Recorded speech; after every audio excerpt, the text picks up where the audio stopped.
റബിയ ചോദിച്ചതിന് റസൂലുള്ള നേരിട്ട് ഏറ്റെടുത്തിട്ടൊന്നുമില്ല. ഈ സുജൂദ് ചെയ്യണം, സുജൂദ് ചെയ്ത് റബ്ബിനോട് അടുക്കുമ്പോ എനിക്ക് റബ്ബ് തരും. ഞാനത് ഏറ്റെടുത്തു എന്നല്ല റസൂലുള്ള പറഞ്ഞത്. ഞാൻ ഏറ്റെടുത്തു എന്ന് ഹദീസിൽ നിങ്ങൾക്ക് കാണിക്കാൻ കഴിയോ?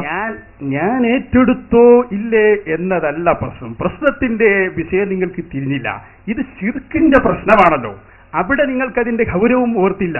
അതുകൊണ്ടാണ് ചിലപ്പോൾ അവർ പറയും ശിർക്ക് രണ്ടിനുണ്ട്, മുശ്രിക്കാവുന്ന ശിർക്ക്, മുശ്രിക്കാവാത്ത ശിർക്ക്. ഇതൊക്കെ വിഡ്ഢിത്താണ് സഹോദരന്മാരെ.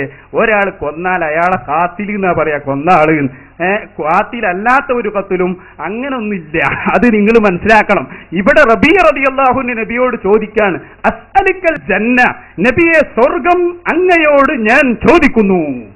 ഈ ചോദ്യം ശിർക്കായിരുന്നുവെങ്കിൽ നബി തങ്ങൾ പറയേണ്ടിയിരുന്ന മറുപടി എന്താണ്? അതാ ഞാൻ നേരത്തെ നിങ്ങളോട് ചോദിച്ചത്.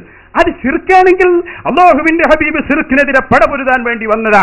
ഉടനെ പറയേണ്ടത് എന്തായിരുന്നു?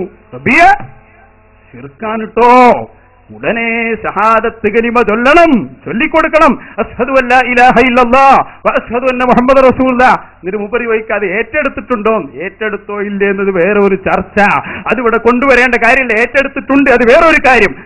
സുജൂദ് ചെയ്ത് എന്നെ സഹായിക്കണമെന്ന് പറഞ്ഞ് അത് ഏറ്റെടുത്തു, അത് വേറൊരു കാര്യം. ഇനി ഏറ്റെടുത്തിട്ടില്ല എന്ന് വെക്കുക, എന്നാൽ ശിർക്കല്ല. എന്തുകൊണ്ട്? ശിർക്കായിരുന്നുവെങ്കിൽ അവിടെ വേറെ ഒരു മറുപടിയും പറയൂല. നേരെ മോനെ ഇത് ശിർക്കാണ്, ഷഹാദത്ത് കലിമ ചൊല്ലി വരണം എന്ന് ഉപദേശിക്കുകയാണ് ചെയ്യാവുന്നത്. പക്ഷെ അങ്ങനെ വല്ല സംഭവം നിങ്ങൾക്ക് ഉദ്ധരിക്കാൻ കഴിയുമെങ്കിൽ ഇൻഷാ അല്ലാഹ് ഈ സദസ്സിൽ വെച്ച് ഈ ജനങ്ങളെ സാക്ഷി നിർത്തിയിട്ട് ഞങ്ങൾ പറയും, അമ്പിയാക്കളോട് സ്വർഗം ചോദിക്കൽ പാടില്ല.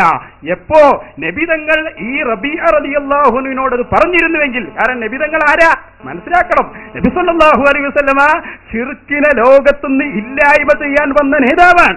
ആ നബിയോട് നബിയെ സ്വർഗം വേണമെന്ന് പറയുമ്പോ ഈ ചോദ്യം ശിർക്കായിരുന്നുവെങ്കിൽ അത് നബി തങ്ങൾക്ക് പറയൽ നിർബന്ധമാണ്, അല്ലേ? പറയാതിരിക്കാൻ പറ്റില്ല. അങ്ങനെ പറഞ്ഞപ്പോ റബീഅ നീ പറഞ്ഞത് ശിർക്കാണ്, നീ ഷഹാദത്ത് കലിമയിൽ ഇസ്ലാമിലേക്ക് വരണം എന്ന ഒരു വാക്ക് അല്ലാഹുവിന്റെ റസൂല് ഈ വാചകത്തിന്റെ തൊട്ടുപിറകെ പറഞ്ഞതായി ലോകത്ത് ഏതെങ്കിലും ഒരു ഹദീസിന്റെ ഗ്രന്ഥത്തിൽ കാണിച്ചു തന്നാൽ ഈ സദസ്സിൽ വെച്ച് ഞങ്ങൾ പ്രഖ്യാപിക്കും, സ്വർഗം അമ്പിയാക്കളോട് ചോദിക്കൽ ശിർക്കാണ്. പക്ഷേ നിങ്ങൾ എവിടെ നോക്കിയാലും, അൽബാനിയുടെ കിതാബ് നോക്കിയാൽ പോലും നിങ്ങൾക്ക് അങ്ങനെ ഒരു സംഭവം കാണാൻ കഴിയില്ല. അതിന്റെ തെളിവ് അല്ലാഹുവിന്റെ റസൂൽ ആ ചോദ്യത്തെ അംഗീകരിച്ചു, അത് ശിർക്കല്ല എന്ന് പറഞ്ഞു.